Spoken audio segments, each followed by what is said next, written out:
when we have in a class containing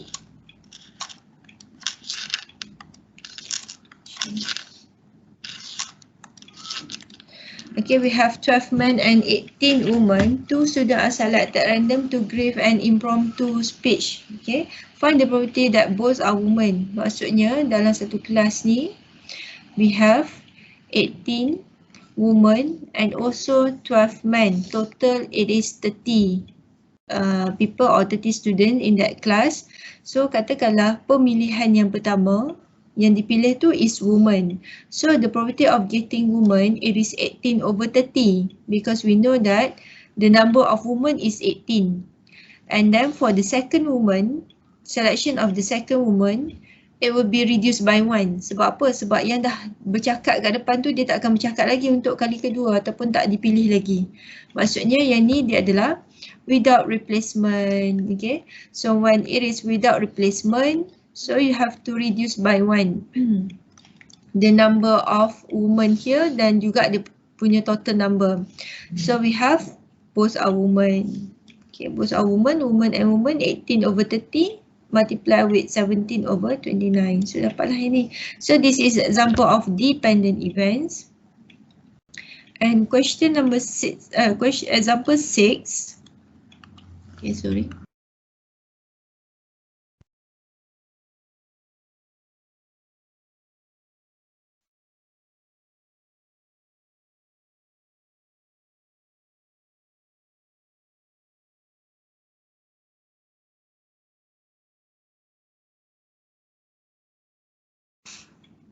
Okay, sorry.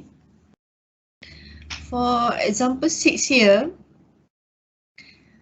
when you are selecting from the population, a large population, we can consider this is independent event. Kalau independent, dia punya probability dia tak berubah. It will remain the same. Probability will remain the same for each trial. Untuk setiap kali pilihan, okay, the first American, second American and the third American, maksudnya probability dia adalah sama. So we have select 3 Americans here. So we have 0.183 power of 3. This is the probability of the Americans are, 3 Americans are underweight, all will be underweight. Example 6. And in example 7 here, yang ni kena teliti sikit lah sebab dia suruh check sama ada independent ataupun dependent, mutually exclusive ataupun not mutually exclusive. So for independent, how we are going to check? You tengok dia punya rumus. Kalau independent, dia mesti sama ya. Probability of intersection ni, dia mesti sama dengan hasil darab. Probability of male darab dengan probability of zero activities. So when you calculate probability of male here, you have 200 over 400. This one, probability of male. And then zero activities, we have 42. 42 over 400. So bila you darab ni, you gunakan in decimal, senang in decimal lah. Same thing here, this is the intersection. Where is the intersection? Kat sini. Male and zero activities, right? 21 over 400. Then you akan dapat yang sama. Bila dia sama, dia adalah independent events. Okay? Because the intersection here sama dengan hasil darab individual punya probability.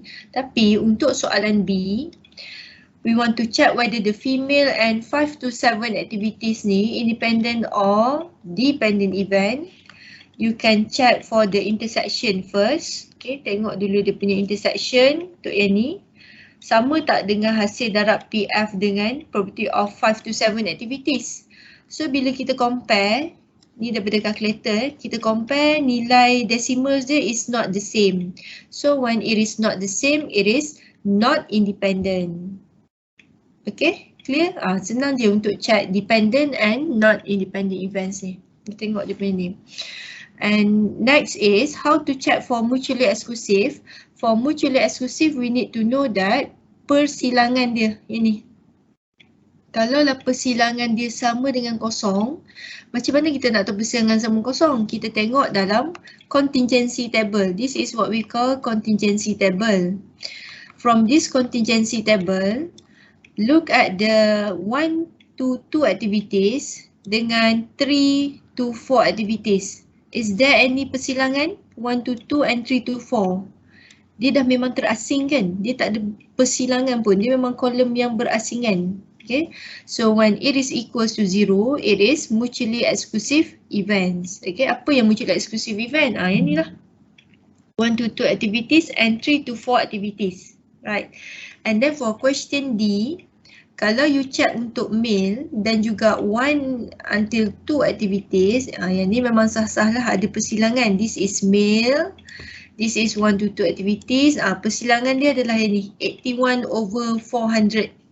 When you have the value which is other than 0, it means that it is not mutually exclusive. Yang ni, it is not equal to 0, maksudnya dia ada persilangan. It is not mutually exclusive events. Okay, clear? For example 7, how to check for independency dan juga mutually exclusive. And one more thing, untuk mutually exclusive dan independent ni, dia dua benda yang berlainan. Dia tak ada kaitan pun sebenarnya. Katakanlah untuk event male and 0 activities ni, dia adalah independent, tak bermaksud dia adalah mutually exclusive. Maksudnya nak tahu male and 0 activities ni mutually exclusive or not, kena tengok pada nilai persilangan dia. Okay, nilai persilangan dia kat sini. Alright. So macam inilah. This is independent and mutually exclusive event.